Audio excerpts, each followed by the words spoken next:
మీరు రస్మై బాలకిషన్ గారు సినిమా తీస్తున్నారని దానికి మీరు డైరెక్టర్గా ఫిక్స్ అయ్యారని. Absolutely wrong.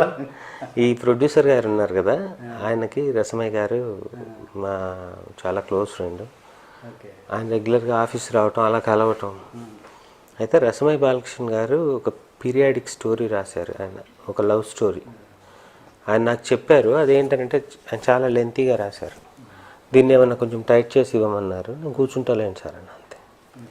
పని చేయటాలు అవన్నీ అసలు అది వేరే, అంటే అది లార్జర్ దాన్ లైఫ్ స్క్రిప్ట్. అది నాకు ఇచ్చినా కూడా నేను చేయలేను అలాంటి పెద్ద రేంజ్, అంటే పీరియాడికల్ మూవీ అది. అంటే చాలా ఆ నేటివిటీ వాటి మీద కమాండ్ ఉన్న వ్యక్తి చేయాల్సింది, నేను పనికిరాను. యాక్చువల్గా వినాయక్కి ఇచ్చాము అది. ఆ సినిమాతోనే అప్పుడు చేద్దామని అనుకున్నారు, బట్ జరగలేదు.